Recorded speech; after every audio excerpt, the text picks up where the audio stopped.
नमस्कार दोस्तों, आज हम पढ़ने वाले हैं प्रोडक्शन टेक्नोलॉजी।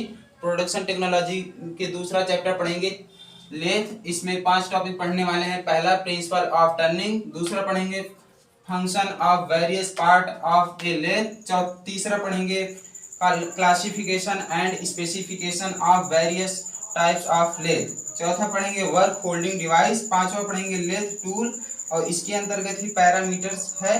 तो इस पैरामीटर में हम 3 टॉपिक पढ़ेंगे, 3 या 4 टॉपिक पढ़ेंगे। तो इससे पहले हम पढ़ेंगे प्रिंसिपल ऑफ टर्निंग टूल क्या होता है।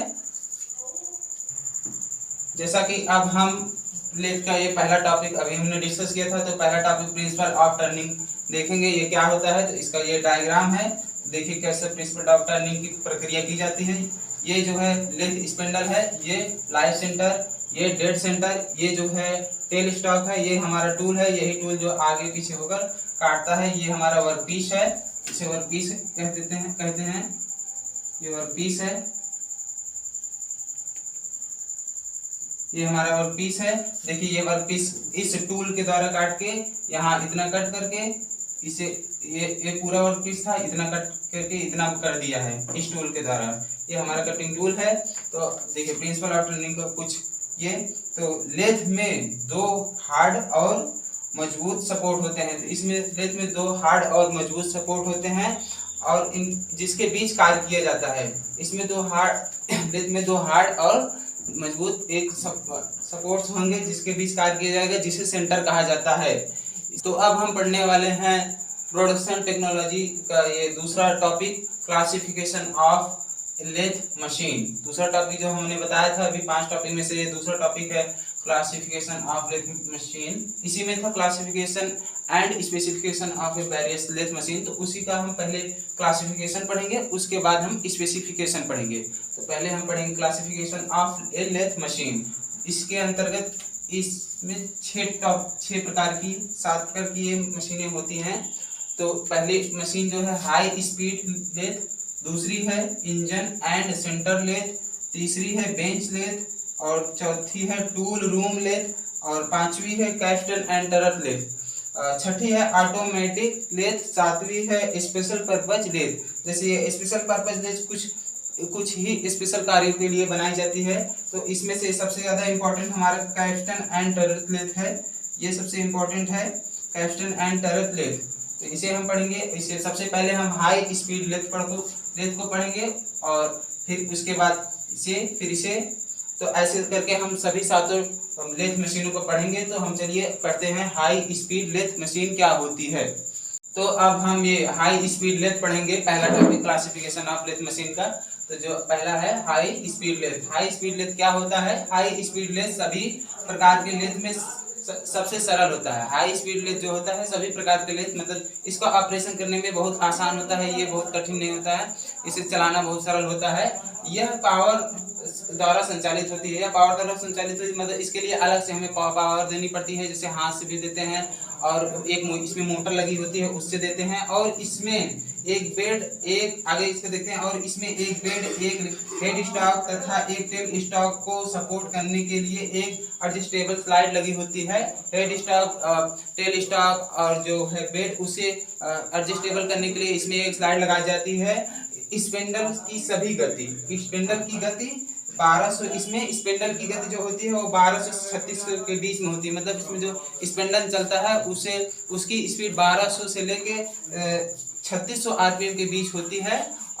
अब हम पढ़ने वाले हैं इंजन और सेंटर लेथ। इंजन और सेंटर लेथ क्या होता है ये पढ़ेंगे। दूसरा, यह एक सामान्य प्रयोजन लेथ होता है और इसे वर्कशॉप में व्यापक रूप से प्रयोग किया जाता है। तो ये जो इंजन लेथ या सेंटर लेथ होता है इसे वर्कशॉप में प्रयोग किया जाता है। अधिकतर ये पॉलिटेक्निक कॉलेज में रखते हैं इसी लेथ मशीन को। और इसे इंजन लेथ इसलिए कहा जाता है क्योंकि पहले इंजन से इसे पावर दिया जाता था, इसीलिए इसे इंजन लेथ कहते हैं। अब इसे मोटर से पावर दिया जाता है, इसलिए अभी इसका प्रयोग मोटर करते हैं, इंजन नहीं करते हैं। लेकिन बहुत पहले जब मोटर नहीं प्रयोग किया जाता था तब हम इंजन को प्रयोग करते थे, इसीलिए इसे इंजन लेथ कहते हैं और इसे सेंटर लेथ अब कहा जाता है। अब हम दूसरा देखते हैं बेंच लेथ क्या होता है। तो बेंच लेथ यह लगभग 1.8 मीटर तक के आधार के साथ एक छोटा लेथ होता है। तो मतलब बेंच लेथ ऐसा लेथ है जो 1.8 मीटर तक लंबा होता है, इसकी लंबाई यह एक छोटा ही लेथ है और इसे लगभग 30 सेंटीमीटर तक स्विंग होता है। मतलब ये जब भी कटिंग करता है तो 30 सेंटीमीटर तक स्विंग कर सकता है। यह छोटे और हल्का होता है। तो मतलब बेंच लेंथ जो है ये बहुत ज़्यादा बड़ा नहीं होता है। बेंच लेंथ ये एक छोटा ही आकार का रहता है। इसका उपयोग छोटे और सटीक कार्य के लिए किया जाता है। मतलब काफ़ी बारीकी काम करना है तो हम बेंच लेंथ का काम करते हैं, ना कि सेंटर लेंथ पे करते हैं। सेंटर लेंथ पे किया जाता है। अब हम इसका अगला पढ़ेंगे, चौथा टॉपिक। अब हम पढ़ने वाले हैं टूल रूम लेंथ। अब टूल रूम लेंथ पढ़ेंगे जो इसका चौथा है। तो टूल रूम लेंथ क्या होता है? तो यह लेंथ सेंटर लेंथ की तरह दिखता है। इससे अधिक सटीक रूप से ऑपरेशन किया जा सकता है। अर्थात टूल रूम लेंथ वह होता है जिससे सटीक रूप से अगर ऑपरेशन करना है या किसी भी वर्कपीस को कटिंग करना है तो इस लेंथ का इस्तेमाल किया जा सकता है। इसकी कॉस्ट अधिक होती है। मतलब टूल रूम लेंथ जो होता है उसकी थोड़ी कॉस्ट ज़्यादा होती है और इसका उपयोग मुख्य रूप से छोटे टूल के लिए बनाया जाता है। मतलब इसमें छोटे टूल का प्रयोग कर सकते हैं। मतलब ये बहुत बड़ा टूल लगाकर इसे कटिंग ऑपरेशन हम नहीं कर सकते हैं। इसमें छोटा टूल लगाते हैं जिससे ये कट करता है। अब हम देखते हैं ये अपना ऑटोमेटिक लेंथ। तो ऑटोमेटिक यह लेंथ एक विशेष प्रयोजन लेंथ है। इसकी गति स्वतः नियंत्रित होती है। मतलब ऑटोमेटिक लेंथ वह होता है जो जिस पर कुछ मैनुअली काम कम करना पड़ता है।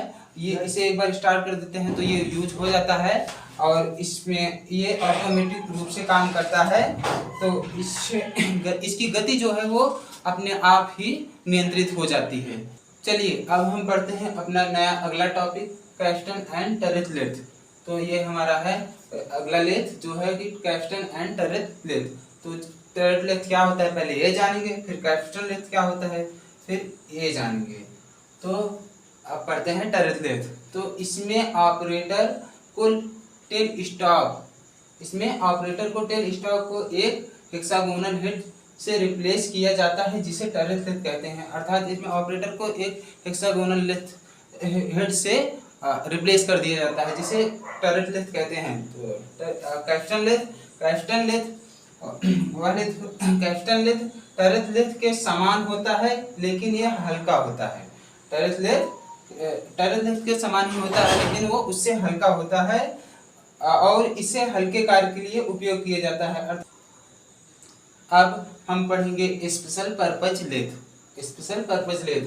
विशेष प्रयोजन के लेंथ को विशिष्ट ऑपरेशन करने के लिए डिजाइन किया जाता है। स्पेशल पर्पज लेंथ के लिए, जैसे नाम से ही पता चल रहा है कि स्पेशल पर्पज लेंथ मतलब किसी ऐसे वर्क को करने के लिए किया जाता है जो एक ऐसा लेंथ बनाया गया है जो स्पेशल बनाया गया है। जो डिजाइन स्पेशल रहती है उसका डिजाइन करने के लिए हम स्पेशल पर्पज लेंथ का प्रयोग करते हैं जो जिसका नाम है। अब हम अगला टॉपिक पढ़ेंगे स्पेसिफिकेशन ऑफ ए लेंथ। मतलब एक लेंथ में क्या होना चाहिए, कैसे कार्य वो करेगा, उसकी आकार कितना होगा, ये सब देखेंगे। उसे कैसे बनाना चाहिए, तो चलिए उसमें क्या नियमों का पालन करना चाहिए। तो अभी हम देखते हैं स्पेसिफिकेशन ऑफ ए लेंथ। तो एक हमने चित्र बना रखा है। तो ये उसका बेड है, ये पूरा भाग है, ये बेड है इसका।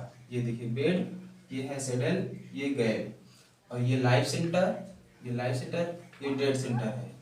तो ये जो यहाँ से इसकी दूरी है, ये लाइफ सेंटर और डेड सेंटर एक सीध में होने चाहिए। ऐसे एक सीध में होने चाहिए। मतलब ये जो इसका कोर है और इसका कोर एक सेंटर में होना चाहिए, एक ही सीधी लाइन में। और यहाँ एक सैडल जो है ये इसके कुछ दूरी पे रहता है।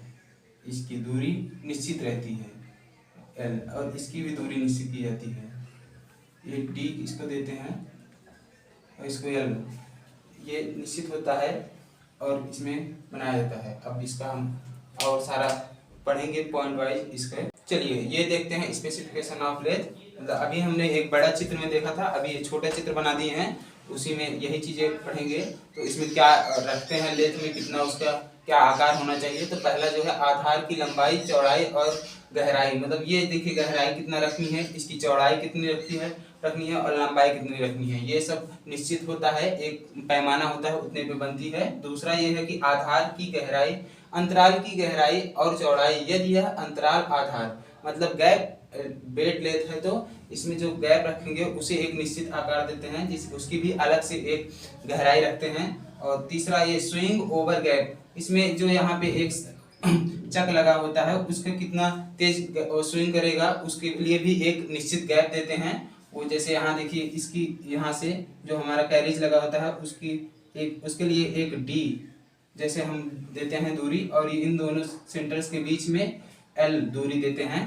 अब चौथा देते हैं पश्चात गियर अनुपात, और पांचवा है टेल स्टॉक प्रगमन, छठा है फीड की संख्या, इसमें मतलब फीड कितनी बार किया जाएगा वो रहेगा। सातवां है tell stock set over saddle, तो ये सैडल यहाँ देखिए ये है। तो सातवां हमारा रहेगा टेल स्टॉक सेट ओवर, मतलब इसमें टेल स्टॉक को कितने ऊपर तक सेट करेंगे ये सब होगा। तो अब हम अगला टॉपिक पढ़ेंगे अपना function of various parts of a lathe machine. तो अभी तक हमने दो टॉपिक पढ़ चुके हैं, जैसे प्रिंसिपल ऑफ टर्निंग, उसके बाद दूसरा पढ़े थे हम classification and specification a lathe machine. तो लेथ मशीन का हमने आकार निश्चित किया, वो सब पढ़े हैं। अब उसी के पार्ट्स को पढ़ेंगे, एक लेथ मशीन के कितने पार्ट्स होने चाहिए। तो अधिकतर ये एग्जाम में आता है, तो ये 10 पार्ट्स मैंने लिख दिए हैं उनके नाम। तो पहला है जो बेड है, दूसरा है हेड स्टॉक, तीसरा है टेल स्टॉक, चौथा है कैरिज, पांचवा है फीड मैकेनिज्म, छठा है टूल पोस्ट और सातवां है लेग, आठवां है सैडल और नौवां है फीड पोस्ट, 10वां है एप्रॉन। तो हम ये सारे 10 के 10 पढ़ेंगे एक एक करके। पहले हम बेड को पढ़ देंगे, फिर बेड मतलब आधार जिसपे मेन लेथ मशीन का ये दोनों लगे होते हैं, tell stock head stock carriage उसी पे लगे होते हैं बेड। सबसे पहले हम बेड को ही पढ़ेंगे, फिर हेड स्टॉक टेल स्टॉक, ऐसे करके हम 10 टॉपिक पढ़ेंगे और उनके चित्र को भी। जैसा कि अभी हमने देखा कि इसके पार्ट्स, अब हम इसके पहला पढ़ेंगे बेड क्या होता है, function of various parts of a lathe machine का पहला। अभी 10 हमने देखे थे हेडिंग्स, उसमें से पहला हम बेड पढ़ेंगे। बेड का ये हमने फिगर बना दिया है, ये भी इन्वर्टेड टाइप का बनाया है, और भी होता है यह उस तो इसका हम ये परिभाषा लिखे हैं कुछ। ये कास्ट आयरन का अधिकतर बनाया जाता है क्योंकि वाइब्रेशन को एब्जॉर्ब करना ही सबसे इसका मेन काम होता है, एक जगह पे स्टेबिलिटी रुका रहे, यही बेड का मेन काम है। तो यह अन्य सभी भाग जैसे head stock tell stock carriage etcetera को रखता है, मतलब कि इस पे ही हेड स्टॉक टेल स्टॉक और कैरिज को एक समान तरीके से रखते हैं। टेल स्टॉक और हेड स्टॉक कैरिज को एक सीधी लाइन के में रखते हैं, और यह बेड लेथ का बेस और या फाउंडेशन होता है। मतलब बेड जो होता है लेथ मशीन का वो उसका बेस और फाउंडेशन होता है, इसी पे रहता है। यह डिफ्लेक्शन और वाइब्रेशन का विरोध करने के लिए होता है, जैसा भी हमने बताया कि वाइब्रेशन को कम करता है, एब्जॉर्ब कर लेता है, तो यही लिखे हैं यह डिफ्लेक्शन एंड वाइब्रेशन को विरोध करने के लिए होता है। अब हम इसका अगला पढ़ेंगे हेड स्टॉक क्या होता है। अब हम पढ़ते हैं अपना दूसरा हेड स्टॉक। तो हेड स्टॉक में पढ़ेंगे अपना ये, तो हमने ये चित्र बना दिया है और यहाँ पे लिख रखा है। तो पहले ये है हेड स्टॉक, ये मतलब पूरा जितना पूरा है ये हेड स्टॉक है पूरा, यही है हेड स्टॉक। और ये है हमारा लाइव सेंटर, ये लाइव सेंटर है, ये है फीड बॉक्स, ये फीड बॉक्स है, और ये मोटर है जिसके द्वारा पावर दी जाती है। इसी के द्वारा पावर यहाँ से जाएगी मेन पुली पे, ये मेन पुली है, और ये गियर बॉक्स है हमारा। तो मेन पुली से मोटर से पावर जाती है मेन पुली पे, फिर वहां से चलता है लाइव सेंटर, उसके बाद फिर टेल सेंटर चलेगा। तो हेड स्टॉक क्या होता है, हेड स्टॉक असेंबली को रखता है। हेड स्टॉक असेंबली को खराद के बाएं हाथ के सिरे पर अस्थायी रूप से बांधा जाता है, यह स्पिंडल को सपोर्ट करता है। मतलब कि यह जब भी हम लेथ मशीन में देखेंगे तो ये बाएं साइड दिखाई देगा और उसमें रहेगा, और ये स्पिंडल को सपोर्ट करता है। स्पिंडल की गति, उसके आरपीएम, वाइब्रेशन कम हो, उसी में ये फीड होता है। इसका हम इसके बाद अगला टॉपिक पढ़ेंगे टेल स्टॉक क्या होता है। चलिए तो अब हम पढ़ेंगे टेल स्टॉक क्या होता है। जैसे कि हमारा ये तीसरा है लेथ के पार्ट्स में। तो तीसरा पार्ट हमारा ये है टेल स्टॉक। टेल स्टॉक का ये स्ट्रक्चर है, हम इसका ये पढ़ते हैं ये क्या होता है। तो इसमें एक लॉक लीवर होता है, एक हैंडल व्हील होता है, एक यहाँ पे देखिए इसका ये बॉडी और एक डेड सेंटर होता है। तो डेड सेंटर हमारा ये है, ये देखिए यहाँ पे बना है, ये लॉक लीवर है, ये हमारा हैंडल व्हील है, हैंड व्हील है। इसे मैनुअली हैंड से हम ऑपरेशन करते हैं। और ये हमारा टेल स्टॉक क्लैंपिंग बोल्ट है, ये जो हमारा टेल स्टॉक क्लैंपिंग बोल्ट है, इसी को कसा जाता है बॉडी से, मतलब आधार से, बेड से, किसी भी से। तो हम पढ़ते हैं यह टेपर टर्निंग ऑपरेशन में करने में मदद करता है, यानी कि जब भी हम टेपर टर्निंग करते हैं तो हमें टेल स्टॉक से करने में बहुत आसानी हो जाती है।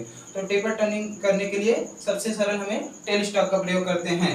आगे बढ़ते हैं। यह बेड के दाहिने छोर पर लेथ में लगा होता है, मतलब जब भी हम लेथ मशीन देखेंगे तो उसमें दाहिने छोर पर टेल स्टॉक को लगाया जाता है और बाएं छोर पर हेड स्टॉक को लगाया जाता है। तो हेड स्टॉक हमने पहले ही पढ़ लिया है, तो टेल स्टॉक दाहिने साइड पे हम लगाते हैं लेथ मशीन के। अब हम इसका अगला पढ़ेंगे। तो अब हम पढ़ेंगे अपना चौथा टॉपिक कैरिज। ये टॉपिक एक पार्ट है लेथ मशीन का, जैसे हमने 10 बताया था, 10 में से चौथा है। इसके पहले हम 3 पढ़ चुके हैं। पहला बेड पढ़े हैं, दूसरा टेल स्टॉक, तीसरा हेड स्टॉक, नहीं मतलब दूसरा हेड स्टॉक, तीसरा टेल स्टॉक, ऊपर नीचे कुछ भी कर सकते हैं आप। तो हम अब चौथा पढ़ेंगे अपना कैरिज। तो कैरिज के अंदर ये 2 पुली लगी होती है। अब कैरिज क्या होता है, तो इसे हेड स्टॉक और टेल स्टॉक के बीच में रखा जाता है, मतलब हेड स्टॉक जो होता है और टेल स्टॉक जो होता है उसके बीच में रखा जाता है कैरिज को। यहाँ इधर ऐसे मान लीजिए टेल स्टॉक, हेड स्टॉक है और इधर टेल स्टॉक है, तो इसके बीच में कैरिज को रखा जाएगा। और ये ऊपर होता है, मतलब यहाँ ऊपर रहेगा, इसी बीच रखा जाता है। तीनों एक सीध में होते हैं। आगे बढ़ते हैं। यह कर्तन औजार, मतलब यह कटिंग टूल को नियंत्रित और सपोर्ट करता है, मतलब जो कटिंग टूल होगा उसे किस एंगल में कट करना है, कितना रखना है, उसे यह नियंत्रित करता है। यह बेड के पथ पर चल सकता है, मतलब बेड जो हमारा आधार होता है उसके आगे पीछे हम कैरिज को आगे कर सकते हैं। अब इसके अगला हम पढ़ेंगे 5वां, फीड मैकेनिज्म। तो चलिए फीड मैकेनिज्म पढ़ते हैं। फीड मैकेनिज्म क्या होता है, ये 5वां प्रकार है लेथ मशीन का। तो इस तरह का फीड मैकेनिज्म हम पढ़ते हैं क्या होता है। तो फीड मैकेनिज्म का ये हमने एक चित्र बना दिया है। तो पैरेलल सरफेस देखिए, जो सीधी पैरेलल चली है, तो ये पैरेलल सरफेस है। और यहाँ पे एक टेपर सरफेस देख लीजिए है, और ये एंगुलर सरफेस, मतलब ये टेपर सरफेस है। और इसमें ये तीन प्रकार के होते हैं, लॉन्गिट्यूडिनल, क्रॉस, एंगुलर। तो ये क्रॉस फीड हो रहा है, ये एंगुलर फीड हो रहा है, ये लॉन्गिट्यूडिनल फीड हो रहा है। तो इसके हम हिंदी को पढ़ते हैं अभी। तो ये क्या होता है, तो कार्य के सापेक्ष टूल की गति को फीड कहा जाता है। मतलब जब उस पर ऑपरेशन कर रहे हैं, मान लीजिए ऑपरेशन कर रहे हैं किसी भी वर्कपीस मेटल पर, तो कटिंग की प्रक्रिया की जा रही है, तो उसमें जिस दिशा में हम फीड करेंगे, मतलब कटिंग करेंगे, उसे फीड कहा जाता है। कार्य के सापेक्ष, वर्क के सापेक्ष टूल की गति को फीड कहा जाता है।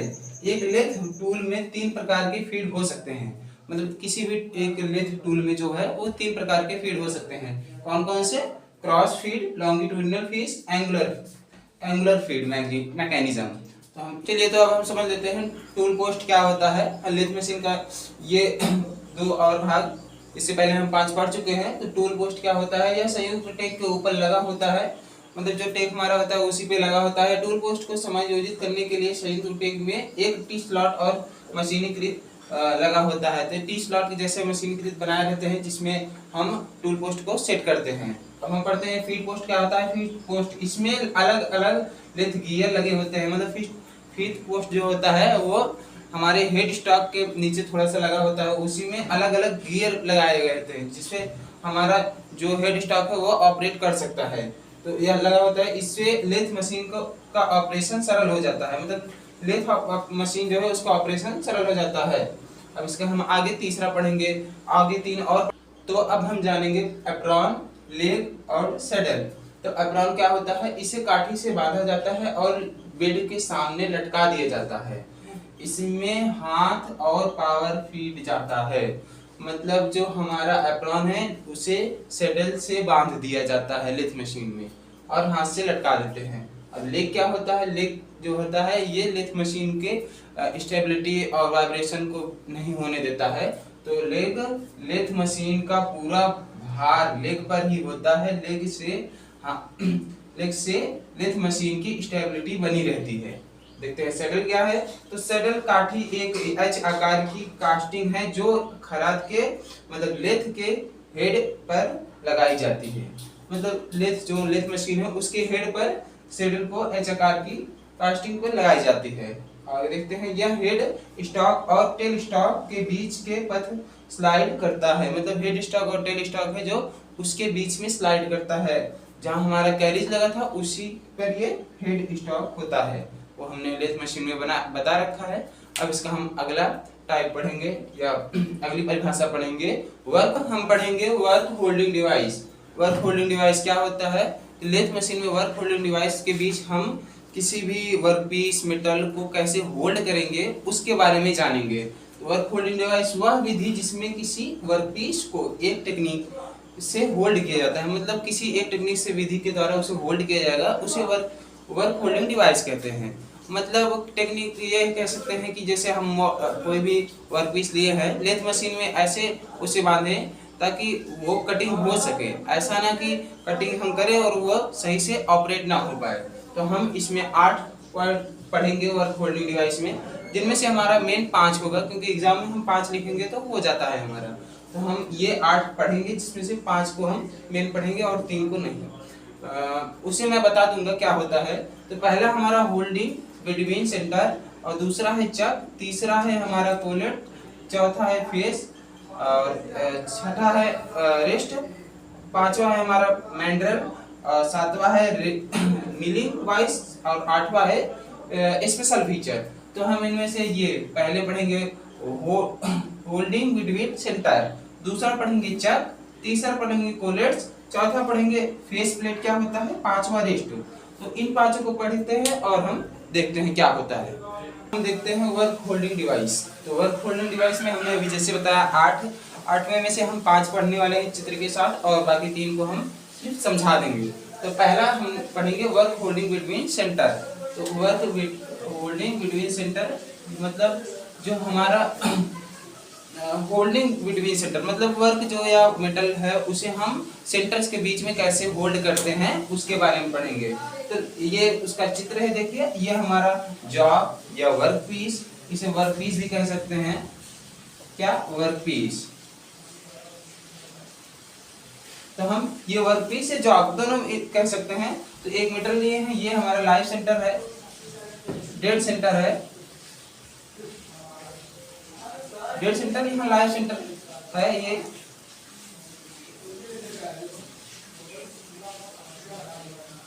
तो हम यहाँ काम करेंगे तो हमारा जो वर्क है या जॉब है वो उसमें एक डॉग लगाते हैं, पिन लगाते हैं, जिससे हमारा डॉग घूमता है। तो डॉग क्या है, वो जो हम ऑटोमोबाइल में पढ़े हैं जिसमें गियर्स के बीच में एक डॉग होता है, वैसे इस लेथ मशीन में भी एक डॉग लगाया जाता है। ये हमारा ड्राइव शाफ्ट है। तो ड्राइव शाफ्ट इधर का हमारा हो जाएगा हेड स्टॉक, इधर हो जाएगा हमारा ये टेल स्टॉक। तो हम ये वर्क पीस जो या जॉब है उसे कैसे होल्ड करते हैं यह दिखाया गया है। देखिए लाइव सेंटर और डेड सेंटर के बीच कैसे होल्ड किया गया है। तो इसे देखते हैं। इसे लेथ पर वर्क पीस को केंद्रों के बीच टर्न किया जाता है। मतलब लेथ को वर्क पीस के बीच टर्न किया जाता है। तो दूसरा है वर्क पीस को सेंटर के बीच कार को रखने और टर्निंग करने के लिए टेल स्टॉक स्पिंडल में हेड स्टॉक स्पिंडल और डेड सेंटर स्टॉक एक ड्राइव सेंटर लगाई जाती है। मतलब यही ये चीज बताया गया है। पहले ये थोड़ा परिभाषा लिखी है, इसके बारे में हमने यहाँ लिख दिया है। वर्क पीस को सेंटर के बीच रखा जाता है, सेंटर के बीच वर्क पीस को रखा जाता है या कार्य किया जाता है। और टर्निंग के लिए टेल स्टॉक हेड स्टॉक, देखिए टेल स्टॉक स्पिंडल और हेड स्टॉक स्पिंडल और डेड सेंटर स्टॉक के ड्राइव सेंटर में लगाई जाती है। ये हो गया हमारा क्या होल्डिंग बिटवीन सेंटर। अब हम चलिए अब हम समझते हैं वर्क होल्डिंग डिवाइस का दूसरा चक क्या है, उसके बाद हम देखेंगे कोलेट क्या है। तो पहले L/D से बड़ा 4 लंबाई के साथ वर्कपीस को फ्री एंड के अतिरिक्त सपोर्ट की आवश्यकता के बिना चक में लगाया जा सकता है। मतलब 4 से बड़े L/D की जो अनुपात है उसमें लगाया जा सकता है चक को। चौथा है कोलेट। कोलेट त्रिज्या चक की तरह होता है। कोलेट गोल, चौकोर, षटकोणी आदि होते हैं। तो मतलब ये गोल हो सकते हैं, चौकोर हो सकते हैं, षटकोणी हो सकते हैं, अनेक प्रकार के हो सकते हैं, जैसे पंचभुज आकार के हो सकते हैं। तो इसे हम कोलेट को वर्कपीस के से कस देते हैं, जिससे वर्कपीस हमारा स्टेबिलिटी बनाए। चलिए तो हम अब देखते हैं वर्कपीस वर्क होल्डिंग डिवाइस। तो ये दो लास्ट टॉपिक, अब इससे पहले हमने 3 पढ़ चुके हैं। तो ये दोनों लास्ट क्या है, फेस प्लेट और रेस्ट। वर्क होल्डिंग डिवाइस जैसे हम जानते हैं कि इसे और किसी भी वर्क को होल्ड करना ही वर्क होल्डिंग डिवाइस कहते हैं। तो अब हम फेस प्लेट से कैसे वर्क मतलब जो हमारा मेटल है या वर्कपीस है उसे होल्ड करेंगे फेस प्लेट से और रेस्ट से। तो सबसे ज्यादा आमतौर पर हम इसे रेस्ट को ही यूज करते हैं होल्डिंग के लिए। तो पहले देखते हैं फेस प्लेट। यह चलन प्लेट से लंबी होती है और स्पिंडल नोज पर पेंच की जाती है। इसमें 4 स्लॉट होते हैं, मतलब जो फेस प्लेट होता है उसमें 4 स्लॉट होते हैं। उन 4 स्लॉटों को रखा जाता है फेस प्लेट के लिए। आप देखते हैं रेस्ट क्या होता है। यह एक यांत्रिक टूल है जो एक लॉन्ग सिलेंडर वर्कपीस को सपोर्ट करती है। मतलब यांत्रिक टूल मतलब ये जैसे सिलेंड्रिकल हमारा कोई टूल है उसे होल्ड करने के लिए इस रेस्ट का प्रयोग करते हैं। मान लीजिए ये जो गोला है वो ऐसे है, ये हमारा वर्कपीस हो गया। ये जो गोला है ऐसे ये वर्कपीस हो गया। तो इसे 3 तरीके से ऐसे होल्ड करेंगे, ऐसे होल्ड कर लेते हैं तो इस पे ऑपरेशन करना आसान हो जाता है। ये हमारा लॉक पिन है, इससे हम इसको लॉक कर देते हैं। ये हमारा वर्कपीस हमने दिखा रखा है। ये बेड है, ये बेड, ये हमारा लॉक पिन, ये लॉक पिन है, सही से लिख देते हैं लॉक पिन। अच्छा ये लॉक पिन हो गया। अब वर्कपीस, तो वर्कपीस ये है, इसी पे चलता रहता है, ऑपरेट होता रहता है। अब इसका हम अगले पार्ट में सारे टॉपिक को कवर करेंगे इसके नेक्स्ट हेडिंग से।